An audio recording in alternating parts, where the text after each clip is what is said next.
Comportamiento de la fractura. Polímeros termoestables.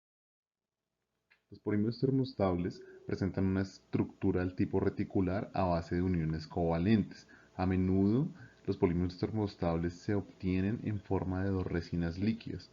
Una contiene los agentes de curado, endurecedores y plastificantes, y la otra los agentes de relleno o reforzantes, que pueden ser orgánicos e inorgánicos. A continuación se presentan los polímeros termoestables uso en ingeniería. Resinas fenólicas. Este tipo de resinas se produce por reacciones de condensación. Para el curado de las mismas se precisan entre 120 y 177 Celsius y se suelen adicionar componentes de relleno que aumentan su peso entre un 50 a un 80%. Los usos más extendidos de este tipo de resinas son compuestos de uso general, con cargas que aumentan su resistencia al impacto desde harinas de madera celulosa con fibra de vidrio, compuestos aislantes de la electricidad con cargas de tipo mica para aumentar resistencia eléctrica y compuestos resistentes al calor. A continuación se presenta el proceso de recubrimiento impregnado de una de las resinas fenólicas en MDF. En este proceso se realizan pruebas de humedad, de resistencia a la abrasión y adhesión. Resinas epóxicas. Este tipo de polímeros generalmente no da lugar a productos de reacción cuando se produce el curado. Además, presentan poca contracción, presentan buena adherencia a otros materiales junto a una buena resistencia química, propiedades mecánicas y buen comportamiento como aislante eléctrico. Algunas de sus aplicaciones son adhesivos, moldeados eléctricos y matrices para laminados. Poliésteres insaturados.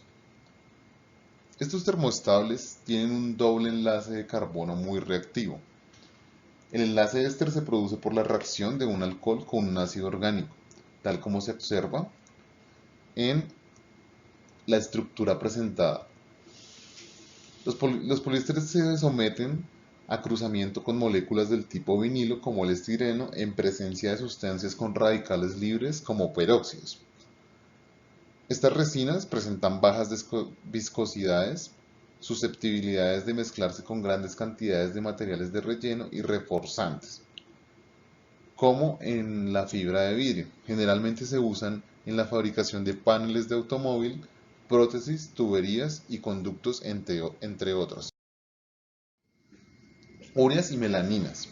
Se producen por reacción controlada de formaldehído con compuestos que tienen el grupo amino, nitrógeno y dos moléculas de hidrógeno. Los dos tipos de resinas más importantes son la urea formaldehído y la melanina formaldehído, que se producen por mecanismo de condensación proporcionando un grupo amino en el extremo de la cadena que da lugar a una estructura reticular muy rígida, con un elevado grado de entrecruzamiento. Se emplean para placas de pared y receptáculos eléctricos, adhesivos para madera, entre otros. Se emplean para modelados electrónicos. ¿Cuáles son las ventajas del uso de los polímeros termoestables? Una alta estabilidad térmica, una alta rigidez, alta estabilidad dimensional, resistencia a la termofluencia y deformación bajo carga, peso ligero, alta estabilidad térmica. De polímeros termoestables. Los esfuerzos generados en cuerpos con grietas hechos de polímeros termoestables también son estudiados por la mecánica de fractura y para realizar el planteamiento de modelos matemáticos necesarios para evaluar los campos de esfuerzos de cargas de trabajo deben contemplarse los principios de la teoría clásica, un conocimiento de los elementos mecánicos aplicados, es decir, se requiere el estudio de resistencia a materiales, métodos numéricos computacionales, en ocasiones elementos finitos cuando la geometría es más complicada. Conocimiento de las propiedades mecánicas del material en estudio, se requiere conocer la resistencia a la fractura del material, el módulo de Poisson, el módulo de elasticidad, para establecer el comportamiento real de la estructura. También se requiere conocer la configuración geométrica del defecto o grieta. Está referido a las dimensiones de la grieta que se va a estudiar. Esto se hace con métodos de inspección visual y metrología. Conocimiento de la mecánica de la fractura. Debido a que se analiza elementos agrietados, es posible predecir el comportamiento de la grieta, obtener el campo de esfuerzos en un punto de interés y efectuar los cálculos de los parámetros de fractura. Fractura en polímeros frágiles y dúctiles. Una fractura frágil no evidencia un comportamiento plástico y una fractura frágil presenta un comportamiento elástico y un comportamiento plástico. También se evidencia una región intermedia elastoplástico.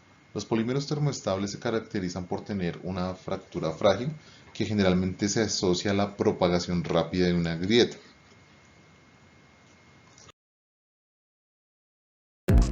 Entre las normas que se utilizan para estos materiales está la STM D638, donde dice las velocidades de 5, 50 y 500 milímetros por minuto, dependiendo si el material es rígido o no rígido.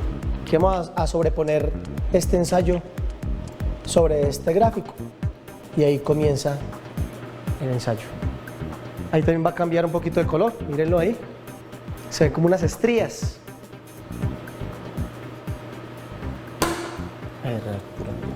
Entonces ya detengo aquí, la probeta y él devuelve al punto de origen y se ve la diferencia de los gráficos. Entonces ya puede ver uno de la deformación distinta al otro. Este tiene una resistencia mayor y tiene menos ductilidad.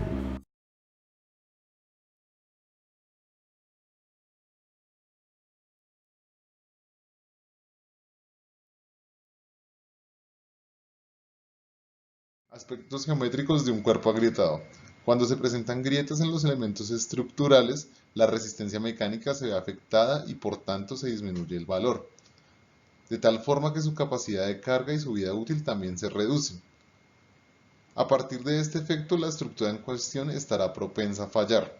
Generalmente las grietas tienen un frente de grieta, una punta de la grieta, que es la zona más crítica, y una superficie de la cara de la grieta.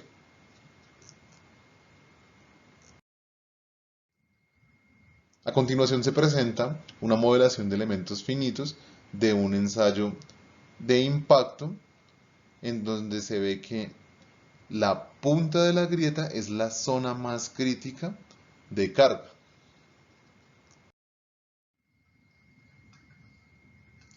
Modos de carga de un material agrietado. Se tienen tres modos de carga, los cuales se han numerado como 1, 2 y 3. El modo 1 es el modo de abertura o tensil, en donde las superficies de la grieta se desplazan separándose directamente del plano principal. Básicamente es el modo más crítico para un cuerpo o estructura agrietada. El modo 2 es denominado el modo de deslizamiento, en donde las superficies de la grieta se deslizan una sobre la otra en sentidos opuestos y en dirección de la propagación de la grieta. Y el último modo, el modo 3, es denominado el modo de rasgado, en donde las superficies se mueven perpendicularmente a la dirección de la propagación de la grieta. Campos de esfuerzo resultante. Se considera el estado de carga en el modo 1, que se genera en una placa de espesor finito, con una grieta central de longitud 2A, en un plano infinito mostrado en la figura. Para el cálculo del esfuerzo elástico, en la vecindad de la punta de la grieta se propone un elemento diferencial en la placa, obteniendo las siguientes relaciones matemáticas para los esfuerzos en las tres dimensiones.